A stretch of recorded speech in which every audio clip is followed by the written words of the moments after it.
Юуны өмнө танд амжилт хүсье. Хоёр асуудал байгаа маань. Нэгдүгээрт сүүлийн 3 жил Монголын эдийн засагт томоохон худалдаа авалт дийлүүдийг Монголын банкуд хийсэн. Арилжааны банкуд ашиг олсон гэдэг нь ерөөсөө эндээс харагдаад байгаа. Гэхдээ бас бизнесийн ёс зүй гэдэг юмыг бас энэ салбарт мөрдүүлэх хэрэгтэй байна. Яагаад вэ гэвэл арилжааны банкын хувь эзэмшигч тулан тэдний оролцоотой бизнесүүд яг ижлэхэн бизнесүүдтэй зэрэгцээ зах зээлээ булаасалтай яваад байгаа.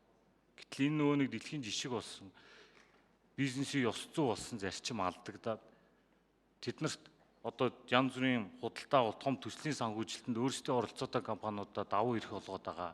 Энийг та Монгол төрд олон жил зүтгэсэн. Энэ Монгол төрийг энэ хүнд үед бас том хариуцлагатай албанд хашиж байгаа болж байгаа хувь та бас энэ дээр анхаарч ажилласаа. Мөн сая гишүүдийн хэлсэн яг одоогийн нөхцөл байдалд Монгол улсын банкны секторт байгаа банкуудын тоо тийм чухал юм уу? Чадвартай банк нь чухал юм уу гэдэг дээр та нэг албан ёсны дүгнэлт хийж бас биднэрт танилцуулаач. Яагаад ингэж байна вэ гэвэл түрүүн гишүүдийн хэлсэн ихэнх банкуд гадны хөрөнгө оруулалттай боловч зөв нээлттэй бас листэд болсон банкуд Монголд орж ирэхэд дотоод зах зээлээ хамгаалах гэдэг нэрээр бид бүр их боломжоо бизнесүүдэд боогоод байгаа юм биш үсттэй.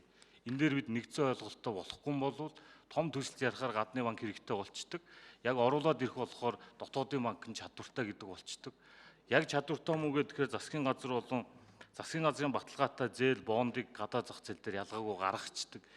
Ийм нэг талаас харахад нэг холилдсон яг асуудлын шийдэх гэхээр цэвэр цэмцгэр байгаа гэдэг юмыг хайныг хагалж ил тод мэдээлэл өгөөч гэж хүсэх байна. Тэгээд танд амжилт хүсье.